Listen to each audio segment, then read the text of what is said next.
Greetings, friends. Salutations mes amis. Lorsque nous ouvrons nos Bibles à l'évangile de Jean, nous lisons cette merveilleuse déclaration dès le premier verset du premier chapitre qui dit « Au commencement, la parole existait déjà. La parole était avec Dieu et la parole était Dieu. » Quelle belle description de Jésus, le Fils de Dieu et le Fils de l'homme, une fusion parfaite de l'humain et du divin. Nous ne comprenons pas exactement comment cela a pu fonctionner, mais nous savons que cela a marché. Et Jésus-Christ nous a donné ses paroles de vie à travers les Saintes Écritures. La parole de Dieu est vivante et efficace, selon Hébreux 4, verset 12. En parlant des Écritures, Jésus a dit « Ce sont elles, les Écritures, qui rendent témoignage à mon sujet. » Nous trouvons des traces de Jésus dans les 66 livres de la Bible, alors qu'il nous conduit à travers les 39 livres de l'Ancien Testament, l'histoire, loi, sagesse, poésie et prophétie.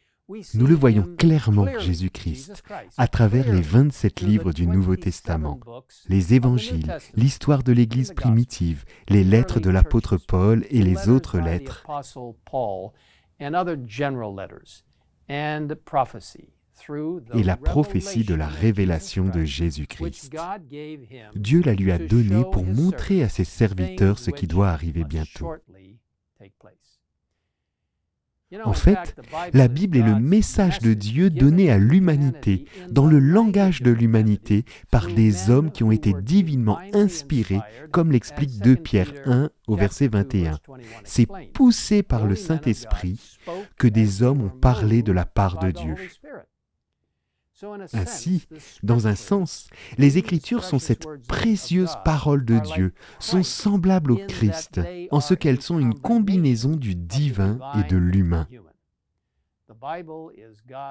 La Bible est le message de Dieu pour nous, écrit dans un langage humain, rédigé par des hommes divinement inspirés par le Saint-Esprit.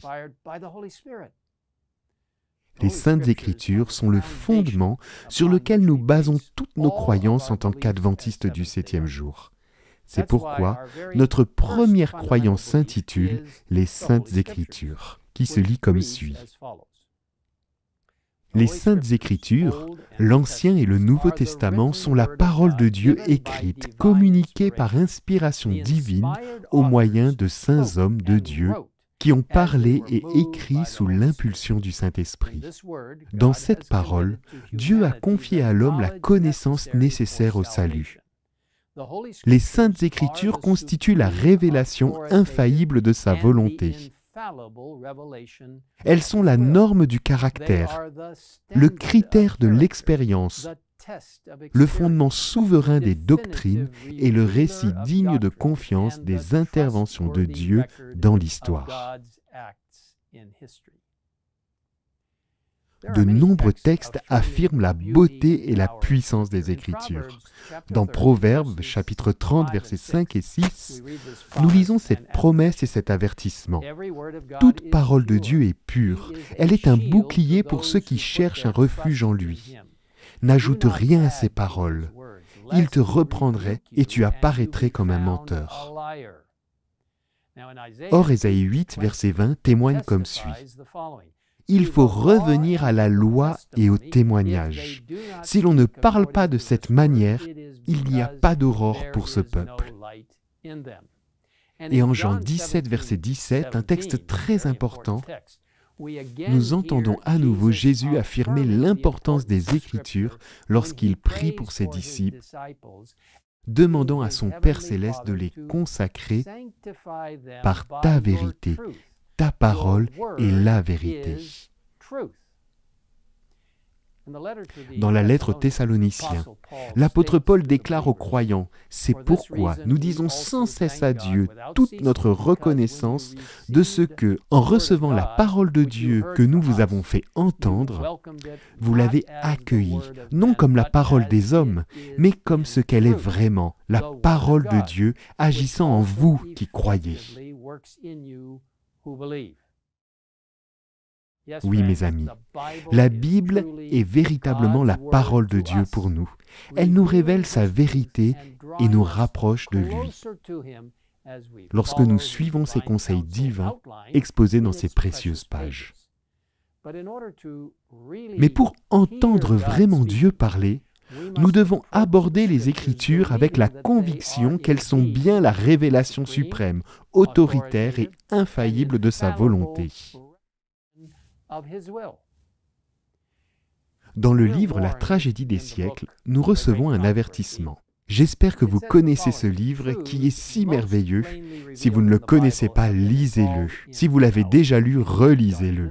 Le texte dit ceci. Les vérités les plus clairement révélées dans les Écritures ont été mises en doute par des savants qui, s'attribuant une grande sagesse, enseignent que les Écritures ont un sens mystique, secret, spirituel, qui ne paraît pas dans le terme employé.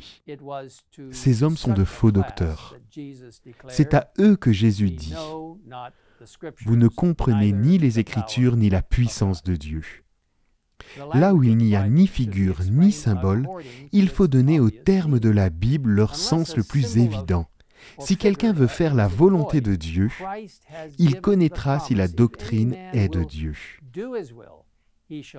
Si l'on voulait attribuer aux paroles de l'Écriture leur sens propre, s'il n'y avait pas de faux docteurs pour égarer et troubler les esprits, il s'accomplirait sur la terre une œuvre qui réjouirait les anges et grâce à laquelle des milliers de brebis qui errent maintenant dans les ténèbres seraient introduites dans le céleste bercail. Oui, mes amis, la Bible est effectivement une lampe à nos pieds et une lumière sur notre sentier. Mais nous devons d'abord ouvrir les yeux pour voir clairement la lumière.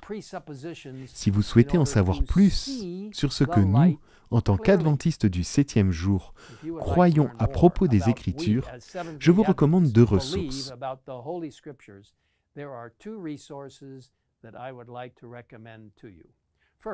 Premièrement, je vous invite à visiter le site www.adventiste.org/beliefs, où vous retrouverez de nombreuses informations utiles. Deuxièmement, je vous encourage à lire un document très important qui explique comment, en tant qu'adventistes du 7e jour, nous abordons les Écritures.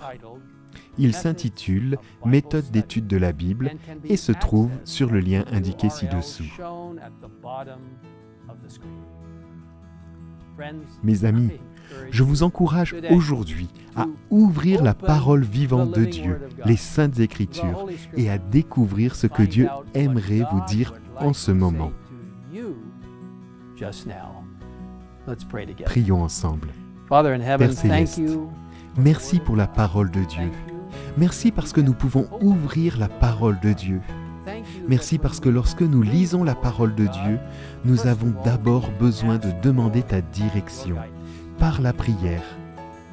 Et merci parce que par le Saint-Esprit, tu nous révèles des vérités qui ne sont pas seulement celles qui sont sur le papier, mais qui deviendront absolument pratiques dans nos vies. S'il te plaît, donne-nous des conseils alors que nous étudions la parole de Dieu chaque jour, pour comprendre ta direction pour nos vies, alors que nous approchons du retour du Christ. Merci de nous écouter dans cette prière.